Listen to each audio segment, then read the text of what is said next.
McCauley at Pray It Off.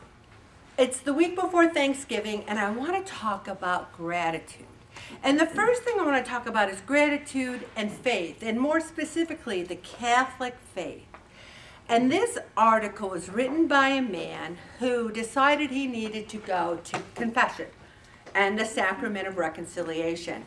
And what he realized is that his problems were of his own making. And isn't that true for just about all of us? I mean, we might have problems, but our reactions to them, how we deal with them, do we eat over them? Our life is our own making. And his sinful behavior was controlled by his emotions, influencing his actions, stealing his peace, and creating obstacles not only between God, but even within himself. He wasn't at peace within himself. And sin removes the self from ourselves, from others, from God. And we don't think it does, but it does. We can't be true to ourselves if we aren't living the life God put us on this earth to live.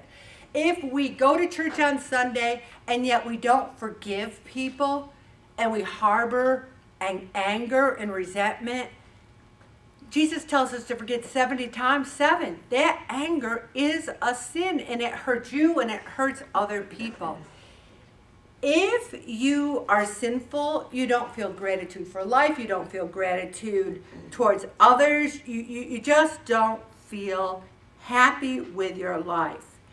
And so this fellow says, I am ashamed to admit that I feel like I'm going through the motions.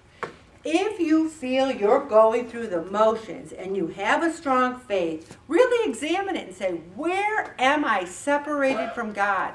What have I been? Am I harboring anger or resentment? Am I doing things that I wouldn't want open to the whole world to see? Am I gossiping and saying negative things about people without a lot of fact? And I really think as we celebrate Thanksgiving and we think about what we're grateful for, one of the things I think we should be grateful for is our Catholic faith, because that sacrament of reconciliation is so critical. It's so important. It's so good to put our sins at the foot of the cross, unburden ourselves, and make ourselves right with us, other people, and God. Yes, we are all sinners and we all fall short. But we want to authentically live our lives and authentically live our lives with faith.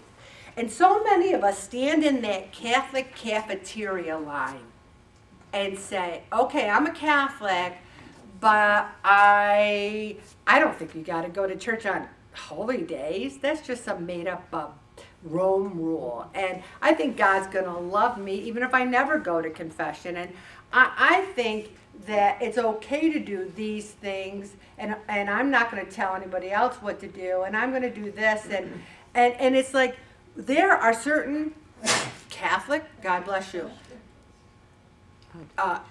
and Christian ways to look at life, and we need to really decide what we believe in. And I also think if we blend into the secular world and forget that we are made for heaven and not this world, that's when we get in trouble.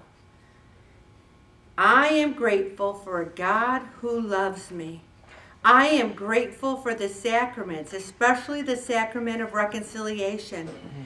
I am grateful for my family and friends who love and care about me. I'm grateful for faithful priests who teach the hard truths of our faith and hold us accountable. I am grateful to know the final victory is already won, but realize we have struggles ahead of us and our faith will be sorely tested.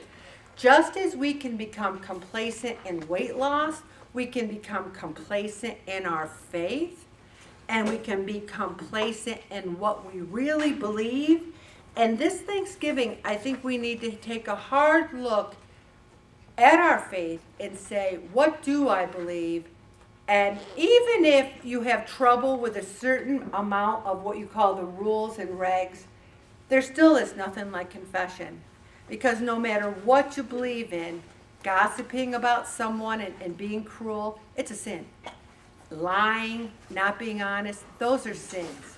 And I could list a lot more. So get right with God and be grateful for our faith and all those, Father Mano, all our deacons, all the priests.